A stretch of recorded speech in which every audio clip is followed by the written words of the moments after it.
My name is Martin Warbeck. I'm owner of MW Customs in Surrey, British Columbia. I was contacted by George, the owner of this vehicle, to transform it into a GTR initially, and after we continued with the plans to go forth with everything Fast and Furious related. Woo! All right, you guys. This is a very interesting morning here. Yeah. Too Fast, Too Furious, you guys. Rest in peace, Paul Walker. We will pay tribute to you for the rest of our lives in the form of videos and stuff like that. Here it is, you guys. This is a replica Too Fast, Too Furious R34 GTR, one of the Halo cars in that movie. It's kind of funny though, because if you go back and watch the movie, in fact, it's actually playing right now on the screen. If you go back and watch the movie, this R34 that this car right here is based off of, in that movie, was only really in the movie for, you know, a couple of minutes, just the intro scene, and that is about it. The car does kind of make a pseudo return in the fourth movie when Paul Walker has to run drugs across the Mexican border, and then he breaks out once again the R34 GTR in Los Angeles for that movie.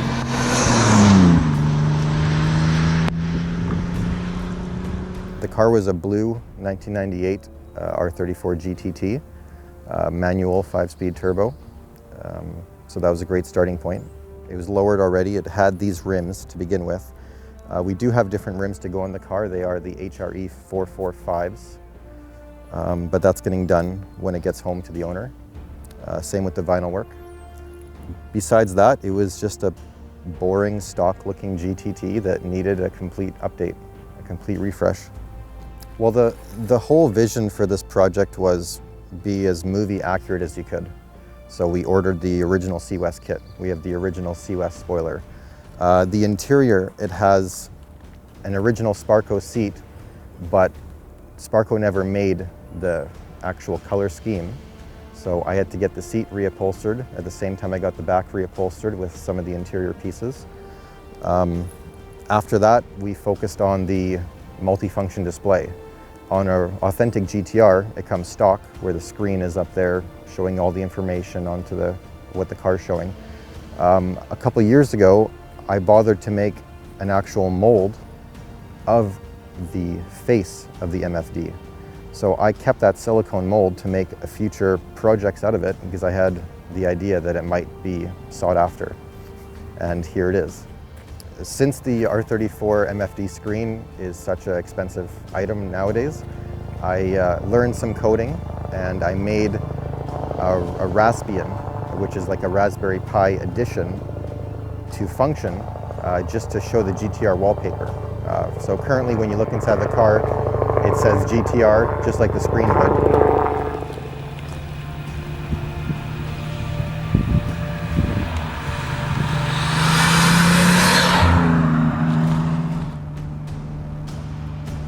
So it's really funny though that the car was really only in a few scenes of the movie, yet everyone kind of attaches the Fast and the Furious and Paul Walker to the R34 GTR. Obviously the Supra to a greater extent because that was the hero car in the first movie, but for the Fast and the Furious nerds, my friends have known me to be a Fast and Furious nerd since I was a child. But I remember when he wins the first race and he comes sliding, he does that e-brake slide directly towards the camera, that perfect shot where it comes into a close-up, like he enters the shot into a close-up because he's sliding the car towards the camera, and then he just like smacks on the NOS bottles like, we did it, boys. We did it. We just won the race. And this is just such a cool build. I absolutely had to show you guys. The car's actually leaving the province a couple hours after we're finished shooting today, and this was our last chance to get this car on camera unless we want to drive to Alberta, which I think we might do because the owner of this car has a collection, an incredible collection of Fast and Furious replica cars. Oh, it's actually pretty quick. Of Fast and Furious replica cars that we want to show you guys and we want to showcase because, you know, as terrible as 6, 7, 8, 9, 10, 11, whatever, all those other Fast and Furious movies that nobody gives a shit about, as much as we hate on those movies, the original kind of, definitely the first 3 movies hold a place in my heart and kind of, I mean, not kind of, they definitely inspired me as far as JDM cars go, and just, you know, it got you excited about driving. Those movies, what they did, they were not great movies by the standards of the Academy or whatever other metric you're measuring your movie quality by, but they were just kind of like a fun way to depict culture and a community that was just starting to bubble up in the late 90s with street racing. Well, I mean, street racing's been around for as long as the automobile's been around, but what I mean by that is the tuner scene, the ridiculous neon lights, the body kits, everything about this movie replica car began you know, in popular culture with the Fast and the Furious movies. So even if you don't like the movies, you kind of have to respect them. Don't you think so? I don't know. Let me know in the comments below. Maybe I'm crazy. I don't know, maybe I'm crazy. I've been a Fast and Furious fanatic my entire life, and I will give you my order of the films right now. The first movie is the best. Tokyo Drift is a close second.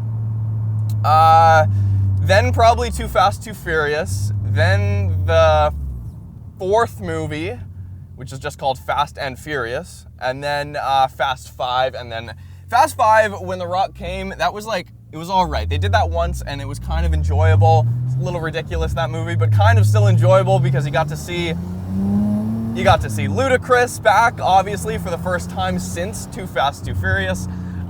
So that's why that movie's kind of cool, but after that, I stopped paying attention. No, I'm not. I have no plans to watch Fast 9. But yeah, anyways, this is just unbelievable. And the factory RB25 DET under the hood actually really drives nicely. Really drives nicely. It's so crazy. It's got neons too. Neon lights, you guys. Wicked, right? I don't know. I think so. This might not be your thing, but... And it's rear-wheel drive. So unlike an actual GTR, it is not all-wheel drive. It does not have the RB26, and it is not a 6-speed. It's a 5-speed, right? So a few of those things. Obviously, the gauge cluster is not a GTR gauge cluster either. It's a GT-T gauge cluster. So there's that. But other than that, like, it's pretty accurate. The car's going to Edmonton, and that's where it's going to get the vinyl done and the proper wheels. You guys are probably screaming at me right now. Marcus, NKF, RPF ones are not are not the wheels on the Too Fast, Too Furious R34, and I know that.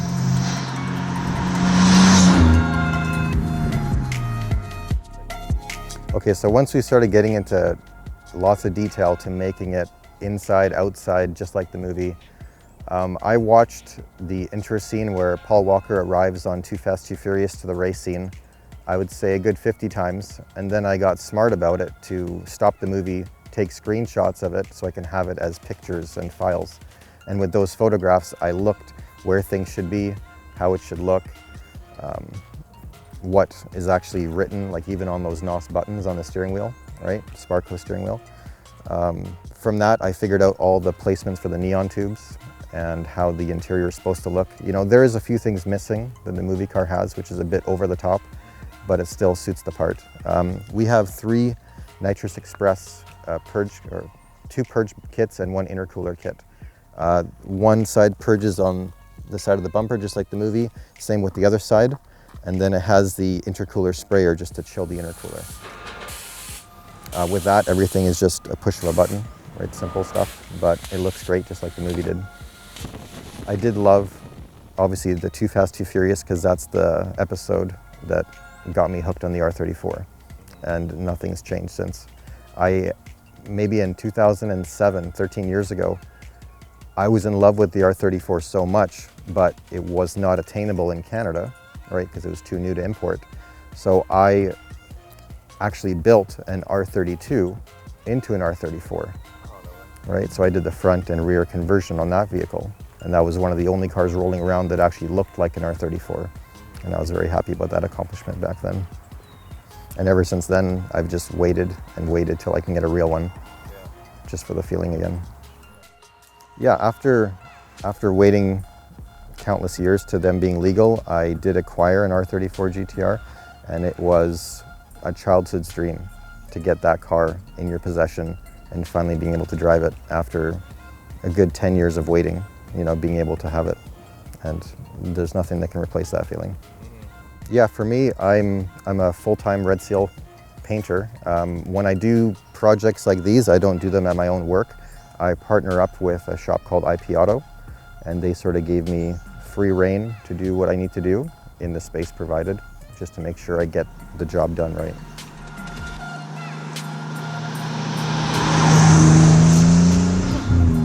The build's really nicely done. I've got to give props give credit where credit is due, because the build is a very stout build. It's very well put together.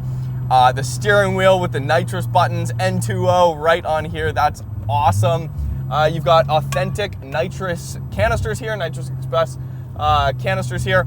They've just been fitted with CO2 instead of actual nitrous. So when you do your nitrous purges, which yes, this car can purge nitrous, you're not purging nitrous, you're purging CO2. So you're not wasting away hundreds of dollars on your movie prop car shows.